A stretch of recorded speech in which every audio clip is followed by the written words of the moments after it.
Olá pessoal, espero que vocês estejam bem. Começando então a minha primeira aula com vocês na UC10. Nessa UC nós vamos trabalhar a parte de ações educativas em saúde e segurança do trabalho, a parte de treinamento. É uma UC com a qual eu me identifico bastante, né? Porque a parte de treinamento é algo que nós vamos fazer bastante dentro das empresas, né? Dentro das organizações, enquanto técnicos em segurança do trabalho. Então a gente vai falar um pouquinho do que a gente vai abordar ao longo das minhas aulas nessa UC. Que tem carga horária de 84 horas, são 28 dias, dos quais eu vou trabalhar 14 dias com vocês. E a gente vai, né, dentro dos indicadores, a gente vai trabalhar a necessidade, né, de treinamento, identificando aí quais são as ações necessárias de acordo com o público-alvo e com o contexto dessa empresa, além de também identificar a carga horária, quem que deve ser o instrutor, né, para aquele determinado treinamento, de acordo com algumas diretrizes, né? E as diretrizes que eu vou trabalhar com vocês são as normas específicas que tratam sobre treinamento. Então, a gente sabe que nós temos aí algumas legislações, algumas normas regulamentadoras que tratam sobre treinamentos específicos. Vou comentar um pouquinho com vocês sobre a NR1 em algum determinado momento. Foi uma norma que teve atualização recente e que trouxe algumas características importantes sobre treinamento. Mas além disso a gente também tem, né, a NR35, que fala sobre trabalho em altura, a NR33, que trata sobre espaço confinado, a NR10, que trata sobre serviços com eletricidade. Então a gente tem várias normas regulamentadoras que tratam sobre treinamentos específicos. A gente vai olhar para essa norma e a gente vai identificar quais são, então, as diretrizes que elas nos trazem em relação a treinamento, tá? Depois vou chamar a atenção para vocês também de algumas normas que mudaram, né? Além da NR1, a gente teve algumas alterações aí em outras normas regulamentadoras. A gente vai falar um pouquinho sobre elas também, tá? Que acho que é bem importante, significativo para essa parte que a gente vai abranger de treinamento. Vamos falar sobre os programas de treinamento, né, que são definidos na política de saúde e segurança do trabalho, quais são as diretrizes da Organização Internacional do Trabalho, da OIT, para educação e formação, e também vamos planejar a Semana Interna de Prevenção de Acidentes de Trabalho, a CIPAT, que eu tenho certeza que vocês aí ou já participaram de alguma, né, enquanto trabalhadores, ou de repente auxiliaram aí na organização, né, de alguma CIPAT. Então a gente vai falar um pouquinho sobre essa questão e vamos organizar uma CIPAT a ser aplicada, né, lá na unidade Senac. Espero que a gente já tenha voltado aí, né, ao normal, digamos assim, para que a gente consiga aplicar essa diretriz da CIPAT lá na unidade, tá? Bom, nessa primeira aula, eu queria falar um pouquinho com vocês sobre as diretrizes da Organização Internacional do Trabalho, que tratam em relação à questão de educação, de formação na área de SST. A gente sabe que dentro de uma organização, as necessidades de treinamento, elas podem ser as mais variadas possíveis, né?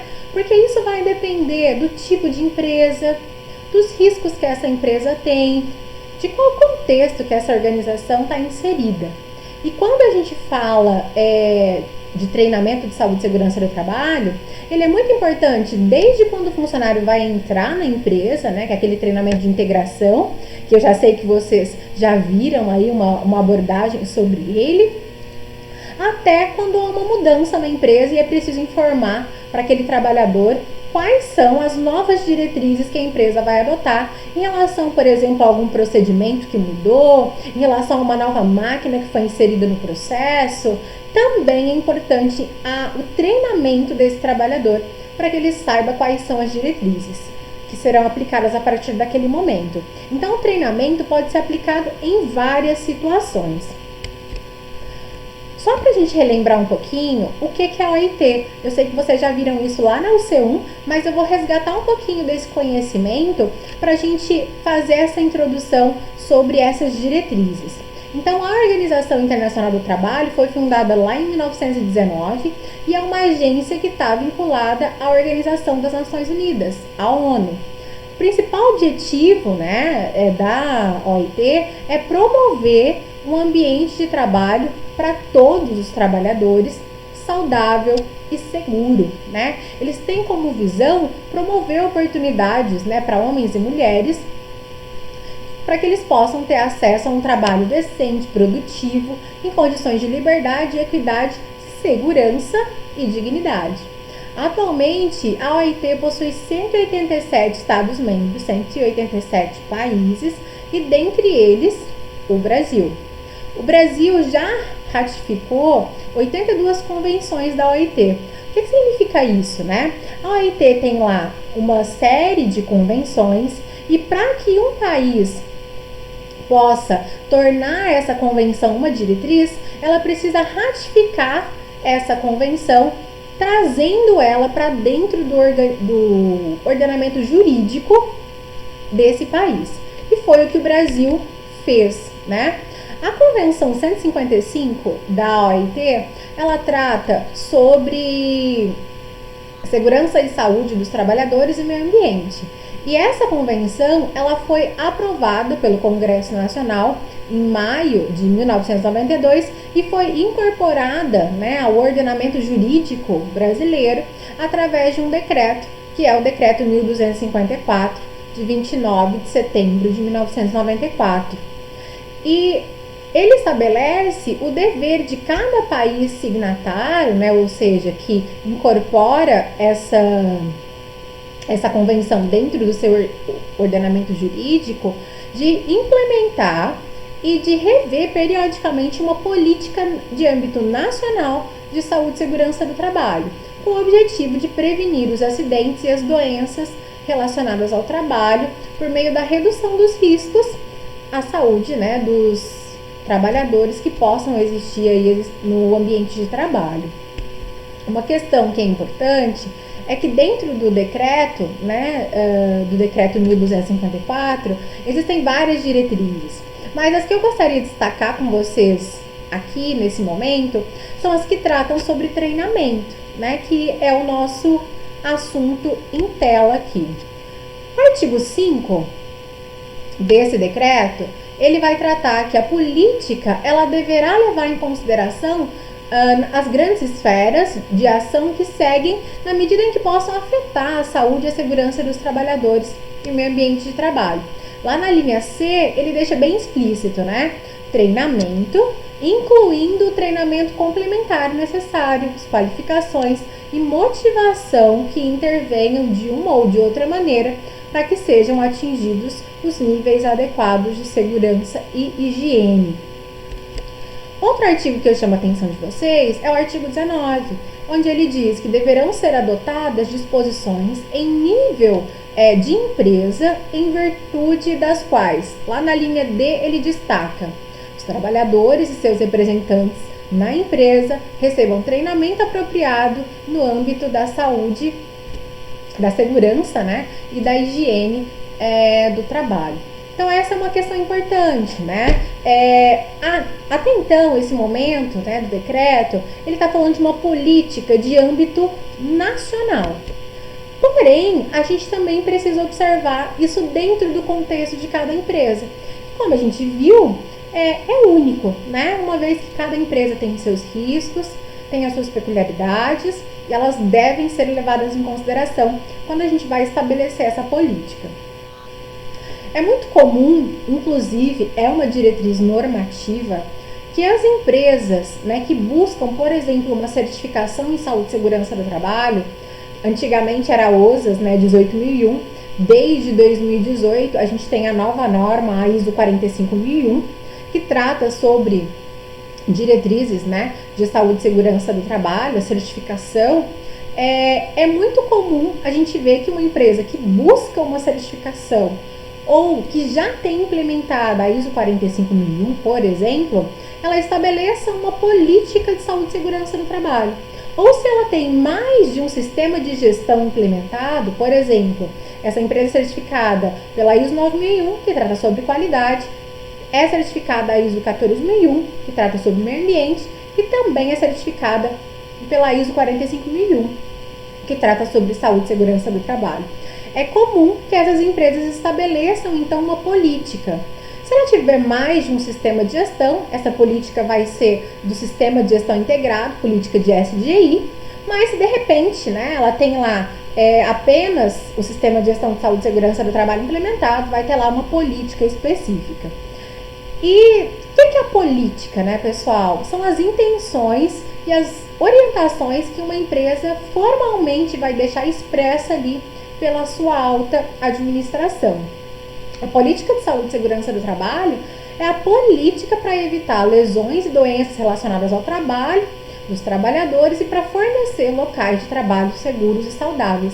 Então, são as intenções que essa empresa tem em relação à saúde e segurança do trabalho que são aplicáveis a todas aquelas pessoas que estão sob o controle da organização, incluindo os prestadores de serviço ou parceiros, que a gente também não pode esquecer. E aí, quando eu falo da política, né, de saúde e segurança do trabalho, eu estou falando não a nível nacional, mas agora eu estou falando então no contexto de cada empresa. Eu acredito que vocês já devem ter, quem já trabalhou numa empresa que é certificada, por exemplo, né, ou pela OSIS anteriormente, ou agora pela ISO 45001, já deve ter ouvido, né? Pessoal, hoje a gente vai ter treinamento sobre a política, né, de saúde e segurança do trabalho. E aí também essa política muitas vezes fica nos banners espalhados pela empresa, no crachá, né? Ou o pessoal geralmente faz um cartãozinho, coloca no bolso, distribui para os trabalhadores, eles colocam no bolso, aonde a gente vai ter ali qual é a política, nos procedimentos de trabalho, na integração é falado sobre essa política, né? Então essa é uma questão importante. A política são as intenções que essa empresa tem para com as suas partes interessadas. E uma coisa que a gente sempre observa, um dos pilares, né, que estão sempre presentes na política de SST, é a parte de formação, capacitação, educação, treinamento dos colaboradores e das demais partes interessadas, não esquecendo dos prestadores de serviço, dos parceiros, né? Que podem, de repente, ou prestar serviço dentro da minha organização, ou aos quais também eu posso enviar uma determinada parte do meu processo para que seja feito numa organização externa, né? Então isso também é importante nós estarmos observando. Não há como pensar em gestão de SST sem falar em treinamento, né? E aí eu trouxe um exemplo aqui de uma empresa aqui da nossa região, a Oxiteno. Eles têm uma política de sistema de gestão, eles têm sistema de gestão integrado, saúde e segurança do trabalho, meio ambiente, responsabilidade social. E aí, dentro da parte de SST, eles trazem aí quais são as filosofias de segurança. Então, tem ali, na Oxiteno, nós acreditamos que, e aí eu coloquei em destaque para vocês ali em vermelho, treinamento é essencial para a melhoria da segurança. Então, treinamento faz parte das intenções da empresa para cumprir aí os objetivos de saúde e segurança que foram estabelecidos dentro do sistema de gestão. Outro exemplo, política da Nestlé, né? Tem um item lá dentro da política de saúde e segurança do trabalho da Nestlé que está falando ali sobre comunicação, educação e formação. Então ele fala, né? Em destaque também eu coloquei para vocês, educando, formando e equipando os colaboradores com a finalidade de assegurar que estes se encontrem aptos para evitar situações inseguras e responder de forma imediata aí a acontecimentos inesperados. Então, como a gente pode observar nos destaques, sempre na política vai ter um item que vai estar falando em relação à questão de formação e de treinamento, né? Importante a gente ressaltar também que mesmo que a empresa não tenha uma certificação OSAS anteriormente ou agora ISO 45001, não quer dizer que ela não possa ter uma política de SST implementada. Não é exclusividade daquelas empresas que estão buscando ou que já têm uma certificação. Mas é mais comum que as empresas que já têm certificação ou que buscam uma certificação tenham isso de forma mais explícita, uma vez que esse é um item é normativo, né? Uma empresa não é obrigada a certificar pela ISO 45001, por exemplo, mas a partir do momento que ela quer a certificação, que é vontade dela ter essa certificação, ela tem que cumprir alguns requisitos. E dentre eles, uma parte bem importante é a parte do treinamento. Porque se as pessoas não souberem o que elas vão fazer, quais são as diretrizes que ela tem que seguir, obviamente os objetivos de saúde e segurança do trabalho que foram traçados não vão ser atingidos. Então essa é uma questão que precisa estar sendo observada. Bom, nesse primeiro contexto, nessa introdução, era isso que eu queria passar para vocês, tá bom? Obrigada e até a nossa próxima aula.